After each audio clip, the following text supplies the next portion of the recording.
Para todos los compañeros del M19 comienza un largo camino.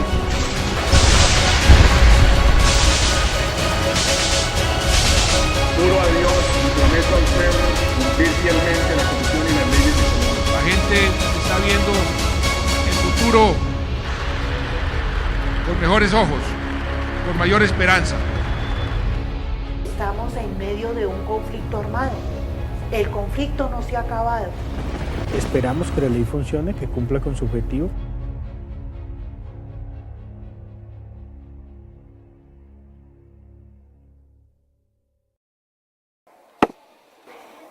Yo vengo de La Palma, Cundinamarca.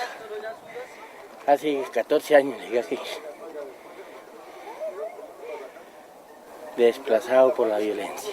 Tuve que llegar a dormir al terminal de transporte y tuve que pasar unos tiempos, pues dependiendo de quedarme en un CAI toda una noche esperando que amaneciera porque pues no tenía, mientras aparecía mi amiga. Yo ya me sacaron me tocó dejar todo botado, ¿sí? Tenía 2 fincas. Todo se perdió. El camino de la violencia en Colombia ha sido el tránsito histórico por las desdichas y el sufrimiento de miles de colombianos en las generaciones acaecidas en los últimos 50 años. Se calcula el número de víctimas en el país en más de 6 millones. Algo así como el 12% del censo nacional. Una coincidencia lúgubre que desafía la conciencia colectiva y que supuso en la creación de una ley la oportunidad de resarcir el daño a muchos.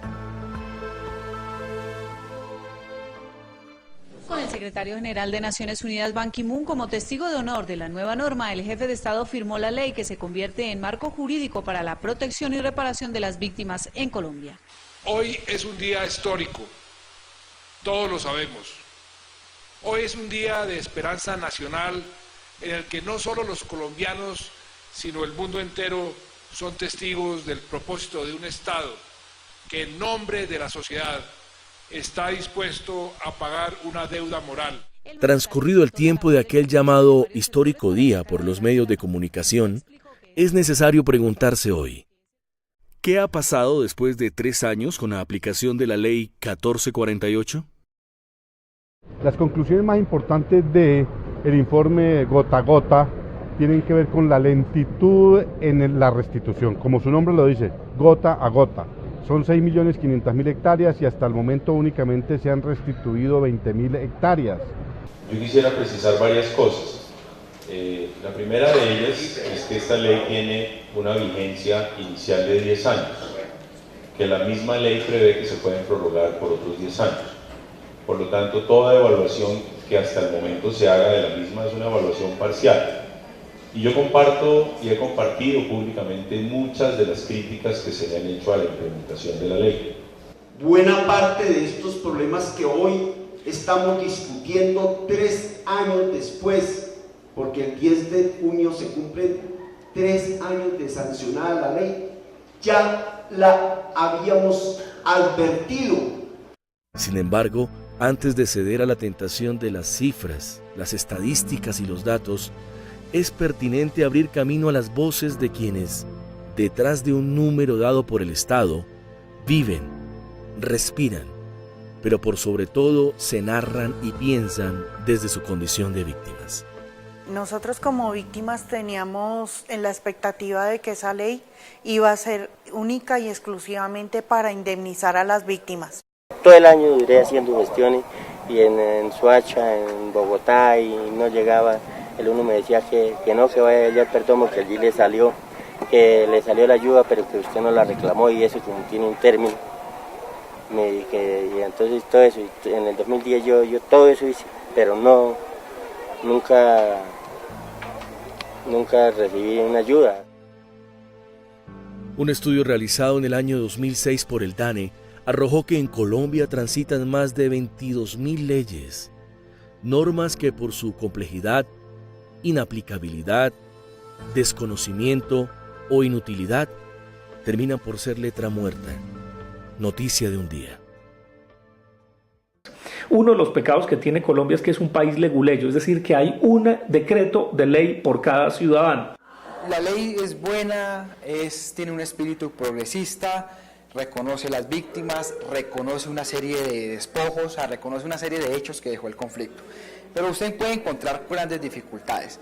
Lo primero es la creación del andamiaje institucional.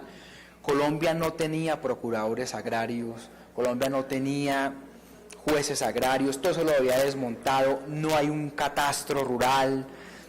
El segundo problema que se tiene hace referencia a las autoridades locales que están en esos territorios donde hubo el despojo. Son alcaldes, son gobernadores que de una forma u otra posiblemente en su pasado tuvieron relaciones con grupos paramilitares.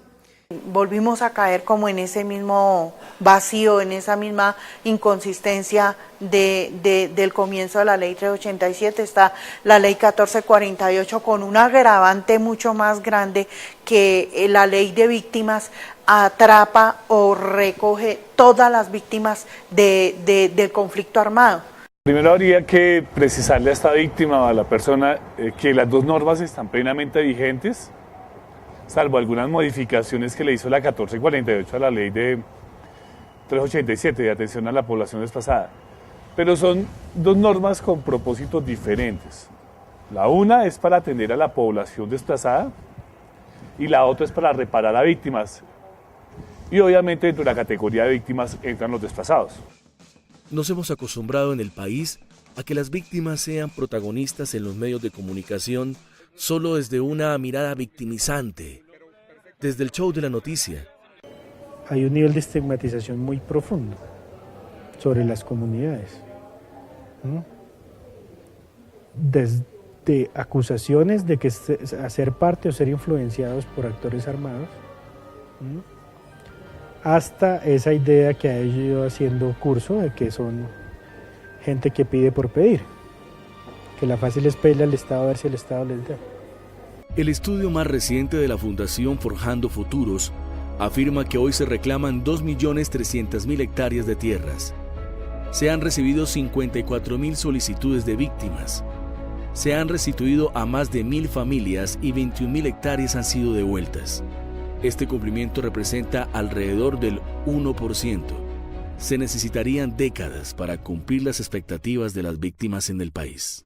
Lo único que recibí la ayuda de emergencia, que fue unas colchonetas, unas ollas, así, y me dieron 700.000 pesos hace 14 años.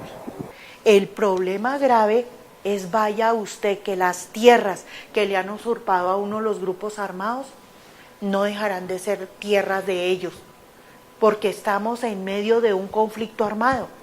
El conflicto no se ha acabado.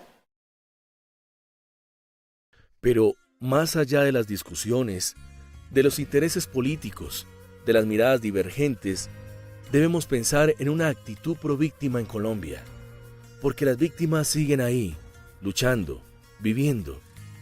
Diana, luchando por sus derechos, peleando con argumentos, liderando su comunidad. Amadeo, triturando piedra, buscando el sustento, moliendo los recuerdos. Entonces uno no digamos que sea una estabilidad muy raza para uno sostenerse. Yo duré todos esos 4 años hasta cuando se acabó ahí cerraron la cantera, cuando se cerró la cantera. Ya después sí, ahí ya quedé volando otra vez y de pronto me vine por aquí y vi la piedra que estaba para picar y me le prendí otra vez. Sí, y ahí está. Pues la rutina lo lleva a uno, no sé, y va uno de brinco en brinco, como se dice. Ay, pero allí dejé mi corazón. Dejé la vajilla y el televisor.